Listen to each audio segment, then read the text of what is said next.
Chris Colfer is many things, including a Golden Globe-winning actor, a screenwriter, and a New York Times best-selling author. His latest book, A Tale of Magic, is his 15th. Welcome. Thank you so much. Thank you. Well, I want to read some of these numbers just to get us started, and I hope my math is right on this. In the 6 years since Glee Wrapped, you've managed to write 15 books, which would be an average of about 2 books a year. Yeah. So, yeah. I guess so, yeah. How do you do that? Lots of caffeine. Yeah. Oh my God. Yeah, no, I mean, I absolutely love it. I've wanted to write since I was a little kid, and luckily Glee opened the door to a lot of opportunities for me, and I jumped on every single one of them. How has it been different? Like, how has your approach to this kind of art and creativity been different from acting, like as an author? It's so different because when you are a writer, you are solely dependent on yourself and your own imagination. It's a very, very independent art form, I guess you could say. Whereas with acting or screenwriting or directing, there's so many chefs, you know, in the kitchen that it's a little. You can make excuses. You can always blame the other guy when you're doing those things. But a writer, you only have yourself to blame. When you sat down to write the first book, did you ever envision that it would become a series, let alone a New York Times bestseller, and you know, now even get another life on the big screen eventually? No, I didn't. No, I just wanted the first book to happen. It was a goal of mine since childhood.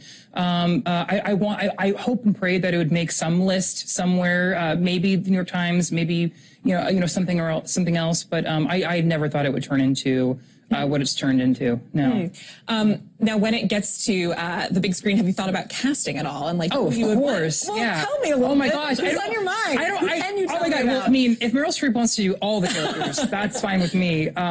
But the problem is, I've been that actor so many times, or someone publicly has said, "Oh, I want him for this role," and then I never get a phone call. So I don't want to do that. Yeah. But no, there are a lot of people. There are a lot of really cool people. I mean, sometimes I see these people at parties and I ruin it right then and there because I fangirl all over them. But yeah, no, hopefully we'll be able to have this conversation soon. Yeah. Now, A Tale of Magic is the prequel to Land of Stories. And I read that you said it was harder to write, or this was the hardest to write. Why is that? Yeah. Well, honestly, I think it is the best book I've ever written because it almost killed me. Everything in this book is an allegory about something that I've experienced or something that frustrates me. And two of the main themes are oppression and prejudice. And there's something about breaking those two things down into a language that a child can understand that just makes you so furious because you realize just how pointless they are and how damaging they are. Yet people hold on to them like there's some sort of award. Like there's some kind of credibility to being an oppressive, prejudiced person, and so there are many times I would get so angry that I'd have to walk away from my computer and cheer myself up and go do something else. Yeah, I mean, that seems like you would definitely need to take a breath or a little break in between digging into that material. You actually told, on this theme, you told USA Today that one of the biggest motivations for this book was actually for parents and teachers, and for all the parents and teachers out there who are having a difficult time talking to their children about the troubling things they see on the news every day. Were you thinking in particular about certain real-life examples that you wanted to translate to paper? Oh, absolutely. Yeah. I'm so glad I took my poignant pills when I said that day. Absolutely. I was a kid during when 9/11 happened, and I remember how that news cycle used to just terrify me every day. And I think about nowadays kids with the 24-hour news cycle where there's constantly a new terrifying headline every 20 seconds. I really wanted to write something where parents and teachers could something that they could use as a point of reference and as an example to explain some of the troubling things that are happening in our world today. And one of the biggest compliments I've ever received from the Land of Stories is that so many families read them together. They read them before bed or they listen to the audiobooks on car trips, and the fact that it's been a group activity for so many families. I really wanted to write something for that to really make that worth add some value at that time. When I think about just oppression and the news cycle, one of the things I think about as an LGBTQ person myself is like the fits and starts of progress and oppression, over the past decade. And you became such a memorable LGBTQ voice thanks to your Golden Globe speech. But how have you been thinking about this moment that we're in as LGBTQ people? Oh my gosh, it's funny.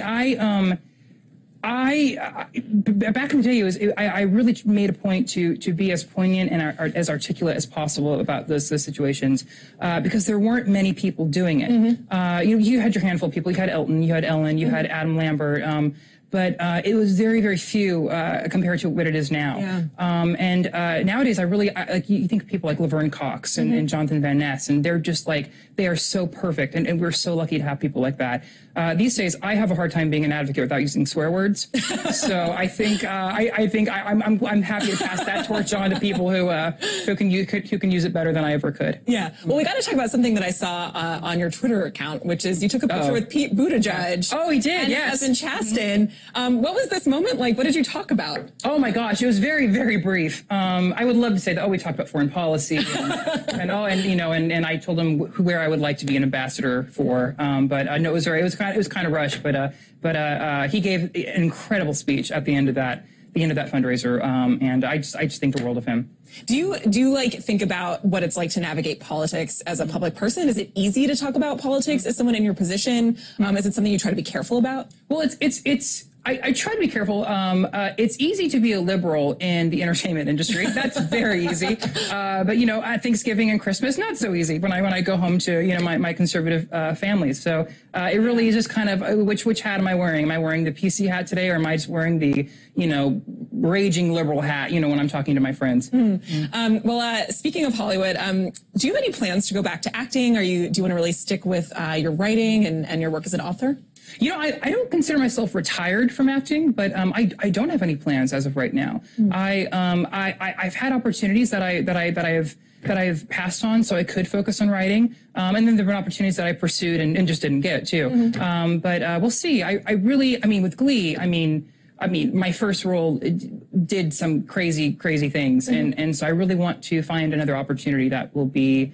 I don't know if I'll ever be able to recreate that experience, but something I just feel is really meaningful and can really touch a lot of people. That's kind of what I'm after. Well, before you go, I want to bring up this adorable photo that you posted on your 29th birthday. My God! Just the poses are timeless and amazing. And thinking about all of the themes that you've been writing about, and just your work being visible in the media, what would you say to that little kid there about where you are now? Oh my God! What would I say to him? I'd say.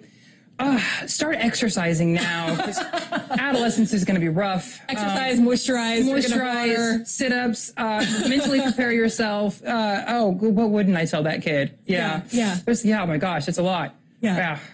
Well, it has been so lovely getting to talk to you. Oh, you too. Thanks for having me. And congratulations on all the success of your books. Thank you so much. Thank you. A Tale of Magic is available where books are sold. We go from A to Z up next.